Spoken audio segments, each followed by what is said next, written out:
The other remote. They can, Toby, you're on their way. Ding ding.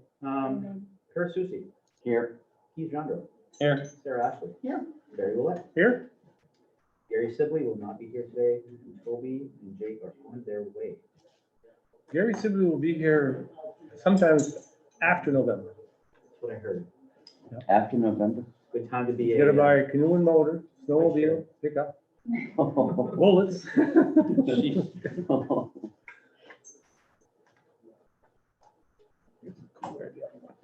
You do have one adjustment to your agenda, and on the copy you have in front of you, it's right there under old business, item B. The chairman, who's not here, said we should add a discussion about Valley Unified Education Service Center. So that is listed under old business B. We don't have any materials or, Giselle, I wonder if you would go grab the cart from Lucy in her office with all the materials. I can do that. Thank you. If you want to, I will. You have to stay for the minutes. Well, I can't even access the minutes right now, so I will go. Thanks. Technology. A card in Lucy's book. Hello, Jamie.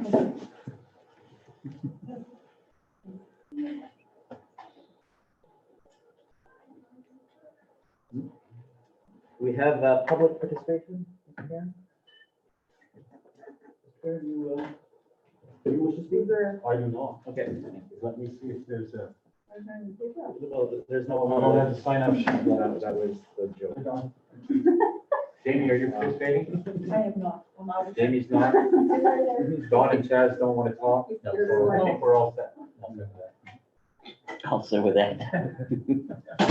And I will monitor online if there's any discussion. Under school reintegration updates, not a whole lot to update you on. High school obviously is in full swing. We continue to tweak things here and there with everything. You know, it's there's a lot of moving parts right now, and it's only going to get more interesting tomorrow as our elementary learners start up. Luckily, we do have the staggered start tomorrow and Friday, where we're not bringing in all the elementary for both days. So half of them on Thursday, half of them on Friday, essentially. Is how we're doing it. And then we're going to be able to adjust for transportation and see where that is. I know Peter has, you know, he has an idea around what those numbers are going to look like. And then we have a plan B if we know we need it. So we'll see how that all goes over the next few days. Definitely, we're feeling it. Even though it's some minor changes to our day, it makes a big impact. And we had some discussions yesterday with the leadership team from the high schools, and one of the biggest challenges that the teachers are talking about is just not being able to collaborate the same way with their colleagues. Having a lunch, you know, with groups of colleagues in the lunchroom, that's something they can't do anymore, and different things like that. So we're working on a plan right now for our first early release date, which is September 18. We're gathering some data from our teachers right now on what is it we can do in our schools to help support and foster collaboration and the things that teachers are missing right now. We also want to get teachers the support they need on technology issues they might be having as they've entered their first weeks of school.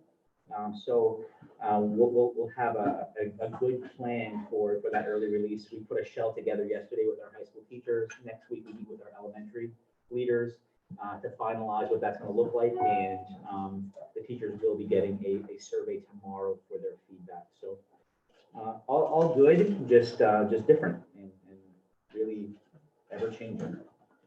So that's about all I have for school reintegration updates. Your CRF application was approved, And we are moving forward with projects from that approval. Those projects are slowly getting in motion. I think I've already reviewed some of those things with you all with respect to the enlightening tour that Sarah and I and Keith took that kind of sparked some ideas, and those things are in motion. So C wing and A wing in Portland Elementary School will be getting windows for increased ventilation. We'll be getting the intercom systems in both schools up and running with new technology. So and then the locker rooms here at CHS are also going to have an update. So moving forward with that, we heard that there should be a second round of CRF funds being pushed out shortly. Last week we heard it was last week. This week we heard it was this week. I don't know. It's going to be sometime, but the word on that is that we'll have to spend that second round before December 31st as well. So it's going to be hurry up and figure out what you need and hurry up and spend before the end of the calendar year. So that's what I have for updates on school reintegration and CRF application approval.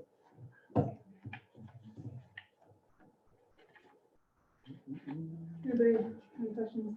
What were we doing with district vehicles then? We've ordered, I think we secured one. Oh, we've secured both right now. Two vans to replace our Flexes that have 650,000 miles on them. The silver one has 200,000, right? Pete? Well, no, it's 170,000, and the other one's got 140 some thousand, but there's only it's only a 5 passenger. Yeah, and this is something that the districts across the state were all looking at doing, because if you're going to send, like we send often our kids to, our life skills kids to go swim at Eagle Lake, we can't put all those kids in a van, so we're gonna have these 2 vans now. So again, social distancing and spreading them out, it's justifiable. It was very hard to find vans right now because of what all the districts are doing. Luckily, Peter was able to secure. When I did the last one today, we connected, so it should be here by the end of the week or early. I believe it's hot pink, right? That's all that was available. One is gray, one is black. How's our bus situation as far as the number of buses that we have, and do we have any in reserve? You want me to answer any of that, Ben? Yeah, that's all you. No, the fleet's in good condition. I think we have enough buses in the fleet in order to be able to, I know we do have enough buses in the fleet to take care of the students that we need. One of the positives about all of this is the fact that, the survey that was sent out, there's a lot of folks that have said that they wanted to transport their own, and that has helped us a lot to be able to continue to allow for social distancing. So that's been a big plus for us. In looking at all of the numbers, as we alluded to a few minutes ago, the numbers really do show that we've got two routes that are going to be questionable whether we'll have enough room with the existing buses that are there. We may need to add an additional vehicle, to try to cover, example, the end of the runs that's coming in from Winterville and Eagle Lake, and a little bit coming in from St. John and St. Francis and Allagash. So the drivers feel very comfortable with there being no issues tomorrow and Friday, as we're only running half of our elementary school. But that'll give us a better idea as to what Monday is going to look like. So we'll prepare ourselves different on Monday if we need to. We have received our new, if you remember the Volkswagen program bus that we had talked about a little while back, we have received that vehicle. That's it's at the shop. We're putting a camera system and 2-way radios in it, and it's going to be ready for the road. That's our second lift bus, which is recommended that we keep in our fleet as having 2 of those. So that's our second lift bus that's in our fleet. The additional unit that was purchased through the budget should be coming in within the next couple weeks, and that's a 77 passenger, which is going to be replacing a 66 passenger. So that's going to help us a little bit to try to, to spread out the capacities. With the social distancing, it's been quite a chore to make sure that everybody has room. So, and then we're looking forward to seeing what's going to happen at the end of this quarter when some of the parents decide to change their mind to being able to transport or not, or to come to remote learning or homeschooling and so on and so forth. So more to come that'll be interesting as we continue to unravel, but your quick answer is yes, we are very well set now to transport our students in at the start of the week. That's right. Thank you. And Peter's had to remind a couple of parents who called in and noticed that students are sitting two in a seat. There was still some confusion with some folks about, I thought it was one kid per seat, and we're able to share the new guidance with them and say, no, as long as, we're not filling our buses to capacity, and we've decided for us, it's two per seat, unless we have a student that's taking up the majority of the seat, then we'll just leave that student alone. But that's how we're going to proceed. 100% mask. 100% 100% mask. at all times, driver, all students, and that's been a little challenge, but it's been okay. 100% hand sanitizers as well, mounted in every one of the buses. So the students sanitize as they walk in, face masks, sanitize on the way out, and back into the school and read your temperature as you walk in. So we're doing a lot.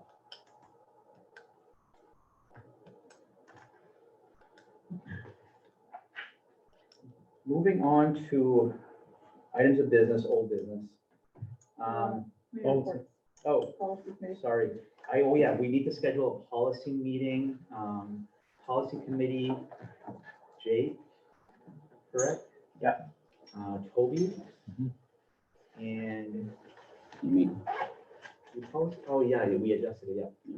Is there a time next week when the three of you can be available to have a policy meeting and just to go over a few that we need to adjust?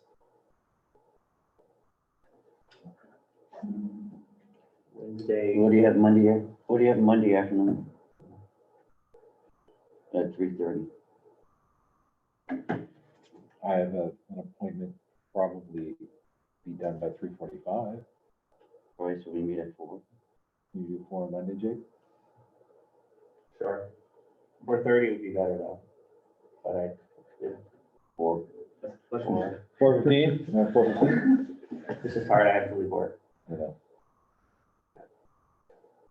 Could you Zoom it, Jake? Would that? I could do So if we send you a Zoom link at 4, then you can join us that way? Okay, I'll send you all a calendar invite. Okay, thank you.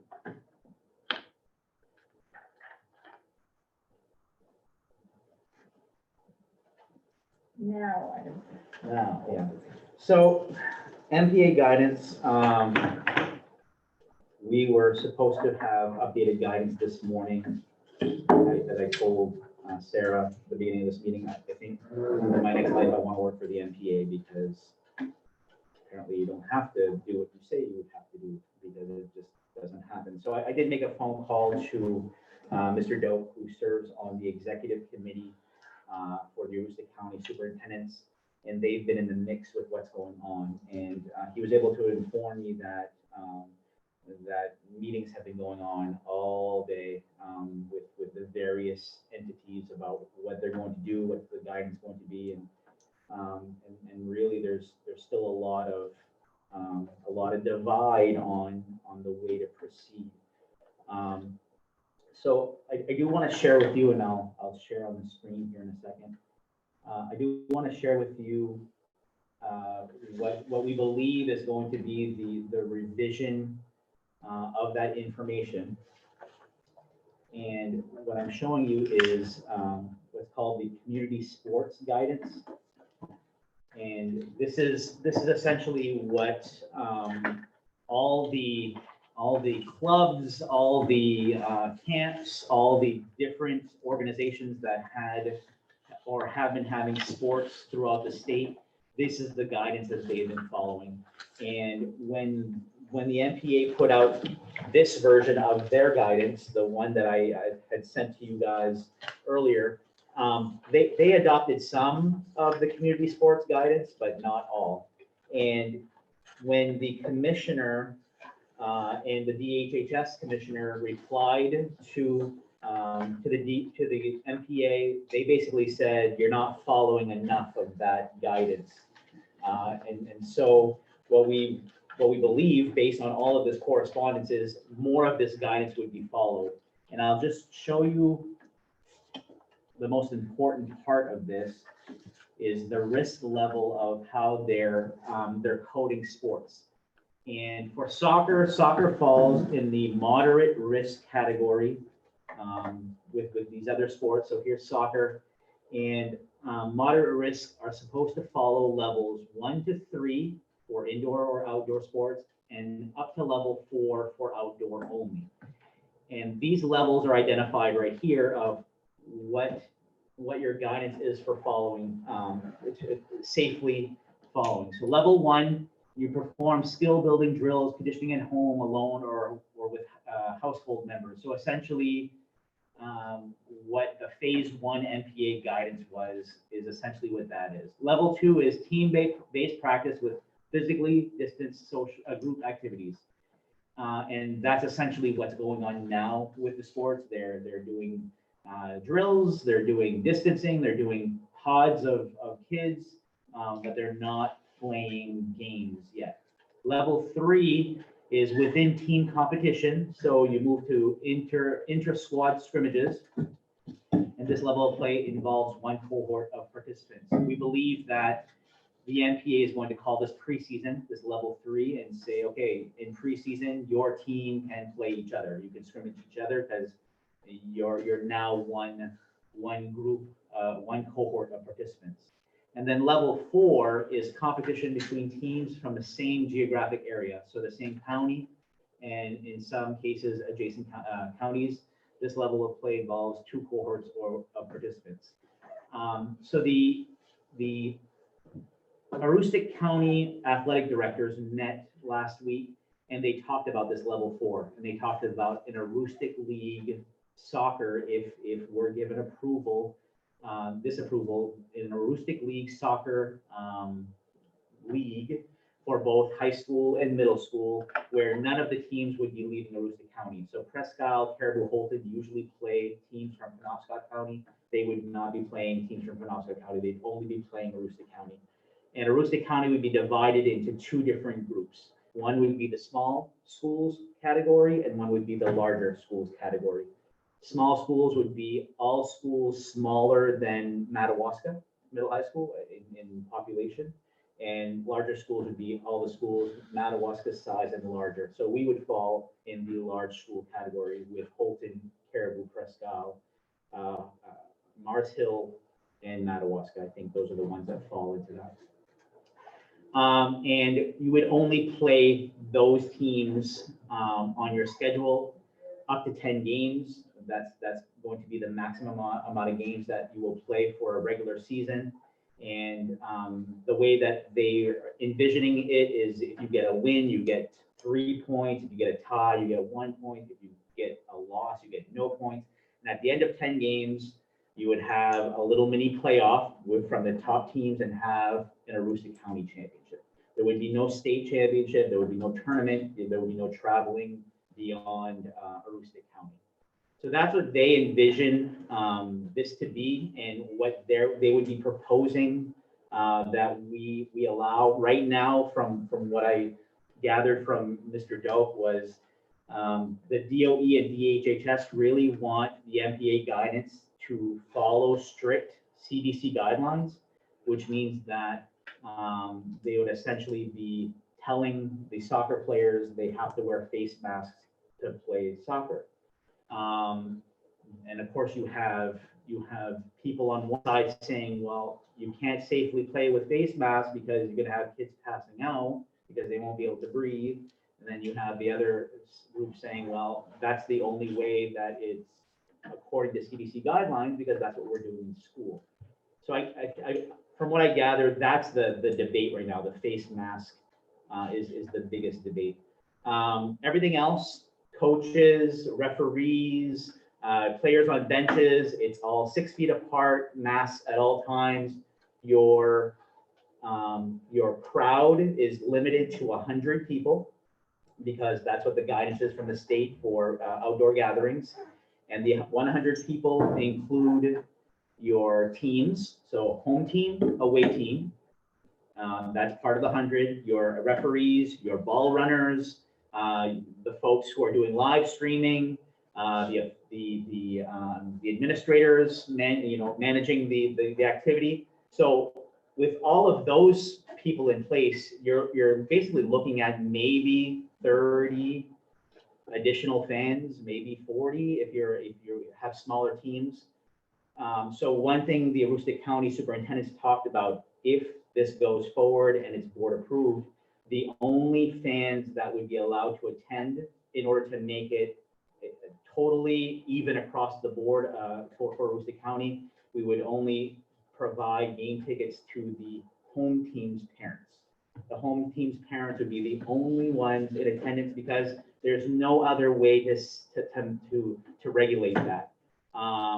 We know that if you look at a soccer game here at CHS, there are kids playing everywhere and they have great time and it's wonderful. But to try to manage all of the face mask requirements and all of those things while a game is going on. Also here at CHS and a lot of schools around the county, you have car parking that can go all around the field. It presents another problem altogether because now you're trying to tell people to stay in their cars and they want to get out and some teams don't have that advantage and some teams do. So we felt a blanket statement across the board, home teams' parents would be the only ones we would be looking to offer live streaming of all our games. And again, we're only talking 5 home games, right? Because it's only a 10-game season, so it's not a ton of games. It's 5. Live stream the home games so that folks who can't come to the game at least can enjoy it from home.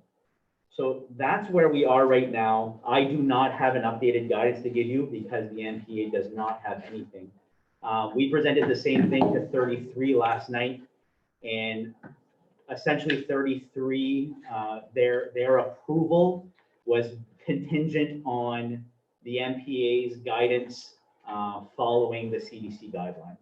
So they're basically saying if the MPA's guidance follows whatever the CDC is recommending and the DOE and the DHHS are fine with it, then we're fine with sports happening.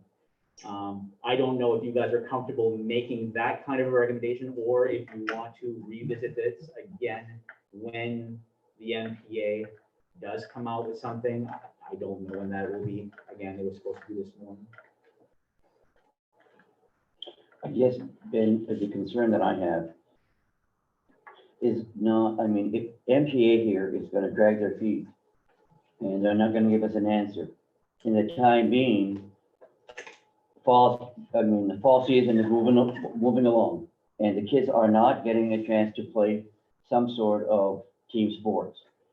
And I know that a lot of kids would seriously consider if they, as an alternative, all right, and we've talked about that, but they would be willing to consider forming golf teams and compete against the same schools and whatever.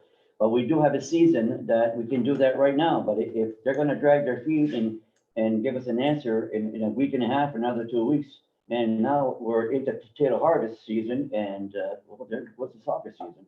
We're almost at mid-season point right now of a normal year.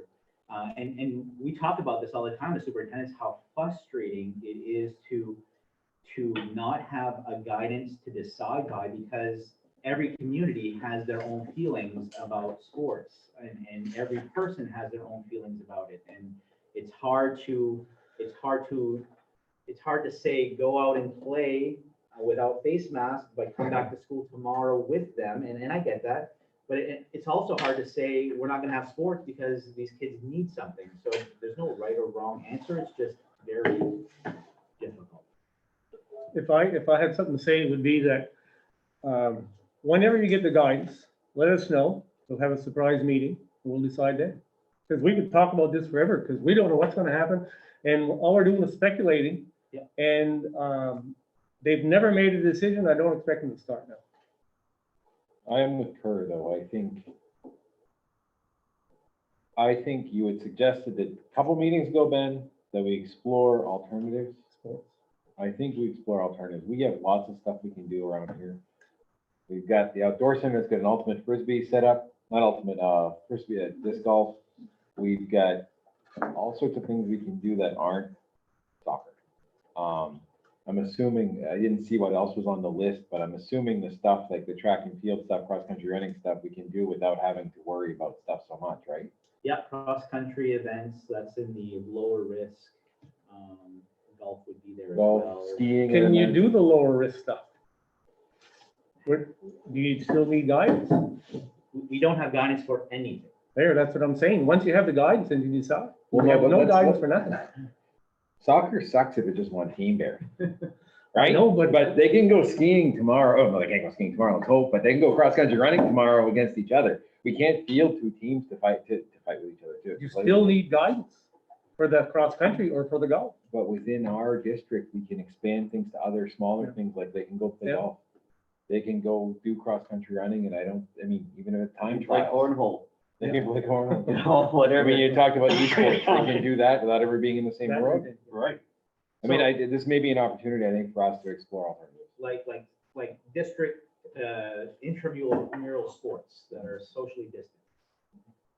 We can put a plan in action tomorrow, and then in the meantime, while we're waiting for this, then we can come back and see what they say here and decide if we want to participate in it.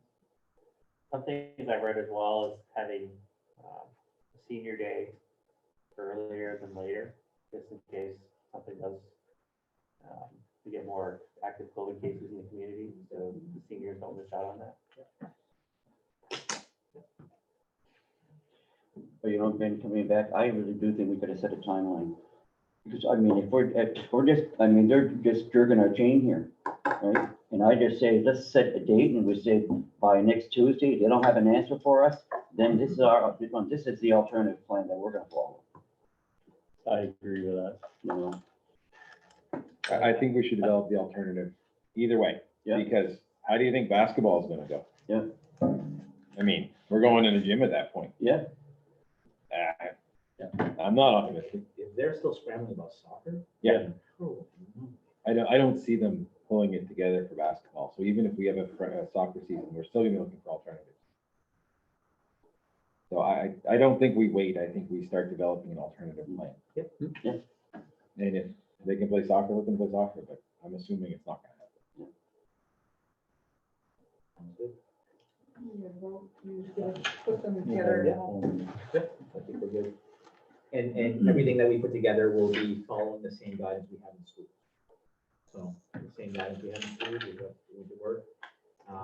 Golf means that it's the same thing as physical education. They can be 14 feet apart without face masks. If they can do that on a golf course, then they don't have to wear the face mask. If they're riding in a cart together or walking together, they have to wear the face mask. So all the same rules will apply. So we're good on that. Thank you. The adjustment to the agenda was to discuss Valley Unified Education Service Center, specific to the letter that I received from Mr. Sibley this weekend. I did email a copy to Madawaska board members there at SAD 2033. I emailed that on Monday. Yesterday, I met with 33, and we talked about their thoughts to your letter. I think across the board, and some of the emails I've received from the Madawaska School Committee members as well, is the hope is that we can potentially come to a resolution. In speaking with 33 last night, I tried to get them to understand that your concerns are concerns that that have been shared for a while, but they're also concerns that you are hearing from your community, and to simply push forward is not going to be it's not going to end well for Valley Unified. So what 33 has given me as directive is to reach out to their legal counsel to formulate a response to your letter, but also to explain what's important to them, and to come up with some potential resolutions to what's important to you. One thing that we tossed around for quite a while yesterday was the governance of Valley Unified and how when that was created, it was appointed members, yada, yada, yada. I think the 33 board understands your position that larger communities should have a larger percentage of the vote.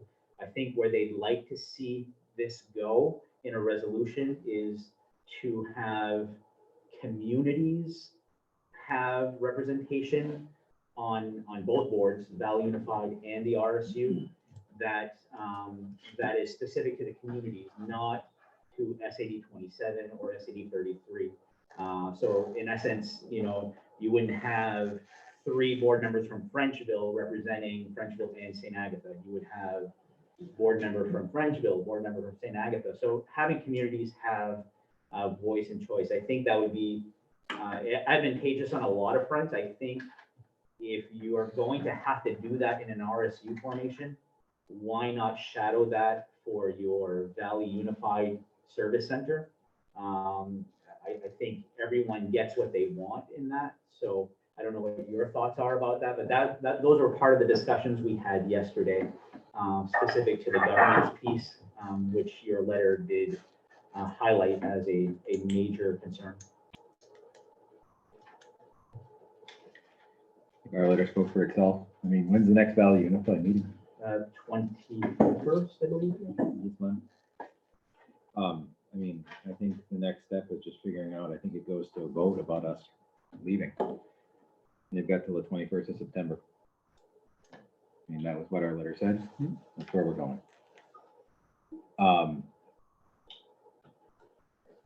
I don't think they actually do understand.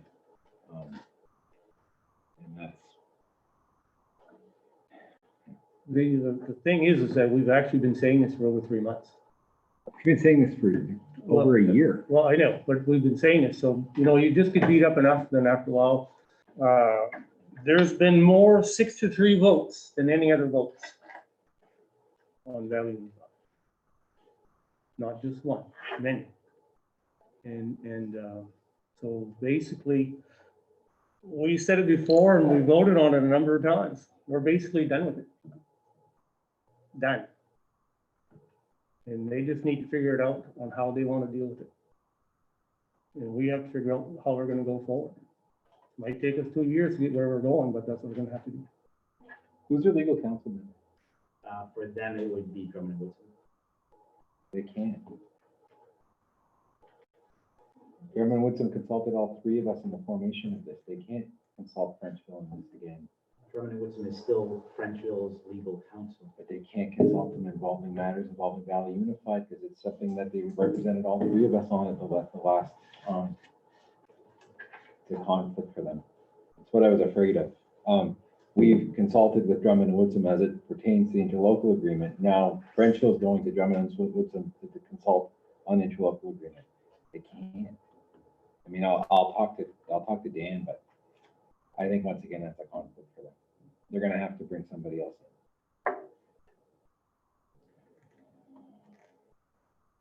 in. I'm going to take off my superintendent's hat and put on my Fort Kent resident hat. This decision does not represent my position as a resident of Fort Kent. I'm just telling you all that. I think Toby made it pretty clear that on a specific date. Right, what's that date, Toby? September 21st. I mean, we're open. We're not closing the door, but I can't, we've waited months with nothing. In the middle of a pandemic, though, we have to be realistic to the fact that, you know, a lot has happened since that straw poll vote. So it's challenging. I can attest that the conversation that board had yesterday was a different tone, that they hear you and that they want to come to a resolution.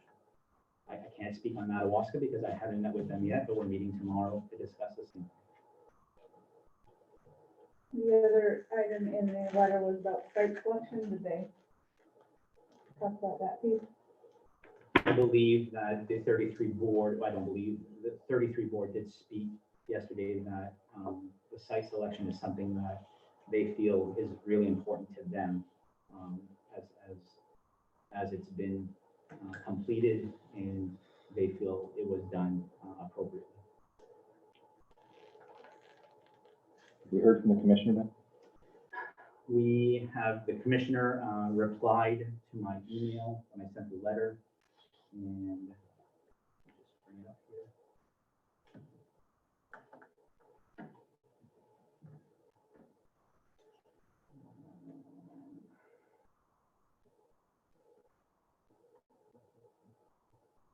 What's her name?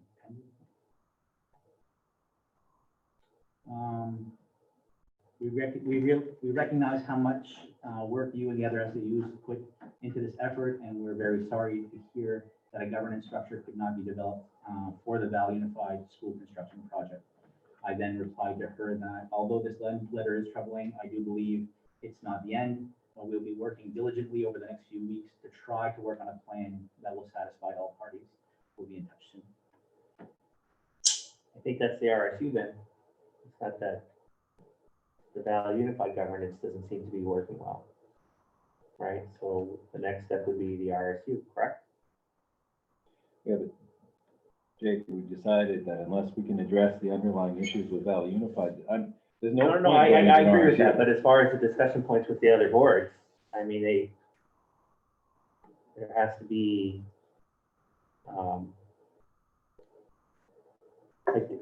Ben, did you feel like they wanted to discuss, they want to have one vote, what did you say then?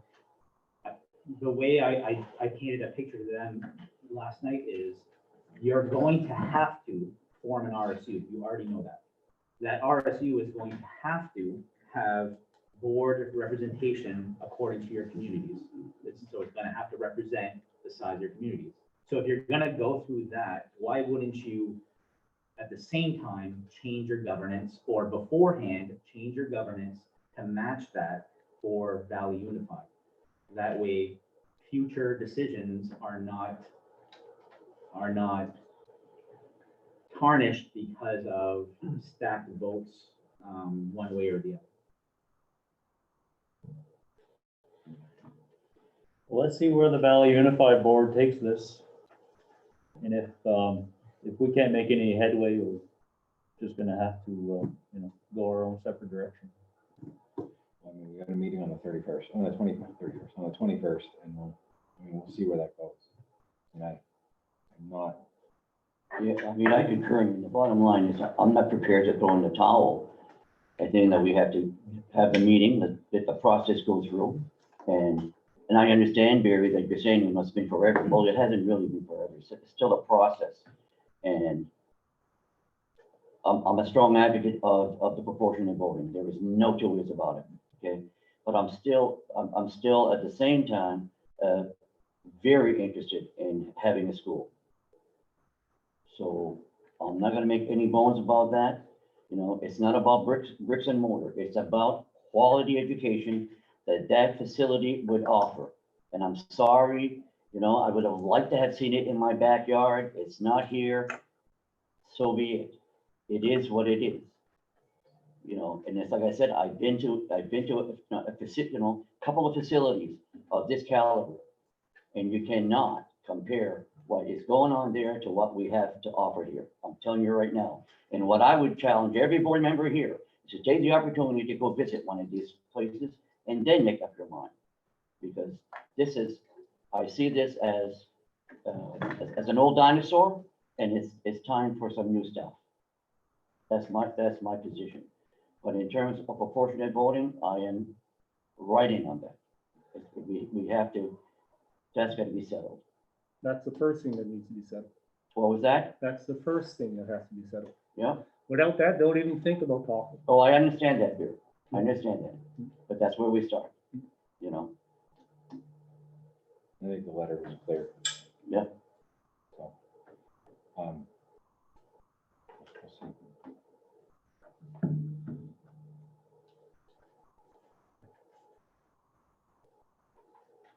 New business? Under items for information, new hire, I'd like to recommend our 3 to 5 remote learning instructor.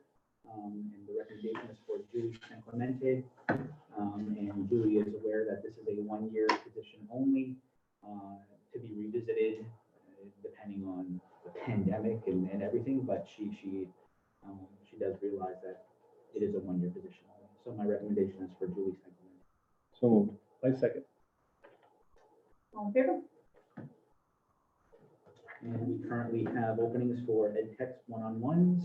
So if you know anyone who would like to ed tech, send them our way. How's that professional teacher sub working out for us? Good, we're gonna be in a lot of our substitutes. Our substitute list is getting very thin. And so I wanted to give it a little bit of time, but I may be coming back to you to maybe incentivize being a sub this year. A lot of people are not willing to do it for the money based on COVID and all that. So really thin list right now. And I don't know if money's the answer, and I don't know if that'll, make people come, but we need to come up with a plan here real quick on what we're going to do. So I'm glad we snatched the temporary support personnel, so at least we have some people that are on call all the time, and that's been good, especially with lunch duties and things like that. But regular subs are going to need. So if you know any subs, send them our way. So we did hire the temporary help. Yeah, we've offered long-term sub arrangements for them. It's not official hiring because we don't have the whole package, but we do have the long-term subs. And what are the names of our long-term subs or temporary support personnel? Sharon Michelle here, okay, and then one that we're splitting between here and the elementary. Yep. And then, Lisa Heavy Miller, we have the elementary school. Those were names that were on our sub list that agreed to stay on longer term. It certainly has been hard finding subs. We've had a couple this week, and it's very, very thin. We need some incentives for sure. Free parking. How's everyone holding up in the schools? It's good. It's and we spoke a little bit before you arrived. It's the subtle changes are demanding, and we're really glad that teachers are taking advantage of getting outside and mask breaking, and we're glad the students are taking advantage of eating lunches outside and spreading out and doing those things. Those things are great. But what we're hearing from our teachers is we miss each other. We miss eating lunch with each other. We miss chit chatting. So our plan is to come up with some concrete ways we can provide that through our next early release on September 18, where we're going to brainstorm with the staff. We're going to have them do a survey here tomorrow about some suggestions they have, but we've got to get people networking again, and that's the most important. We just miss each other. I miss seeing your smiling face, Bear.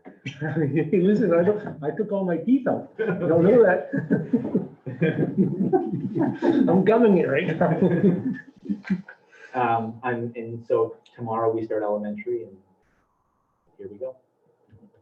I'm not sure that we truly miss one another, okay? I mean, I'm making sure that sounds a little, I don't know, that sounds a little corny to me, man, but I think what we do miss is the opportunity to share and to interact and to discuss educational scenarios. And, do you have any tricks in your bag that you can help me with? Because right now it's requiring a lot. And so it allows people to brainstorm. And that's what we're lacking, because we're strapped with so many duties we're on all the time that there's really no time to do anything else. So that's what we miss, the opportunity to sit down and just let's brainstorm. I mean, I need some help with this here. I'm not really sure how to do this. And there are shortcuts and everything. And right now we just need to have those discussions. Yeah, we had a wonderful staff meeting during the cafeteria, where we didn't help solve each other's problems in that way. It was really enlightening. I mean, I'm doing Google Classroom, and I'll tell you, man, there's so many different versions, and so many derivatives, and it's, one person does it one way, another one does it another way, and it's like, really, you know? And suddenly, I'm saying, well, I learned this little shortcut, and if I click this on, I'm able to just download that into all my groups and whatever, and somebody else was, and the person that was teaching me was saying, wow, I didn't even know that existed, you know what I mean? So, you know, that's really what it is, I mean, you learn from one another, so. I think you really miss us. Chris. What's that? I think you really miss us. Who gets to see the letter? Is the letter public? Well, it was CC to a bunch of people and it's public now. You've got a copy of it, right? Yeah, that's what it is. Do you want me to push it out to the press? I think the more people that know what our position is, the better it is. I mean, I'm just, you, Have you've had the MSAD 33 board meeting already about Madawaska? Tomorrow. No. Why don't we wait till after the Madawaska meeting? Or, I mean, that's completely up to you, obviously. but it's not gonna change the that's letter. what I'd recommend. Pardon? It's not gonna change the letter. No. Give us a chance to see their response.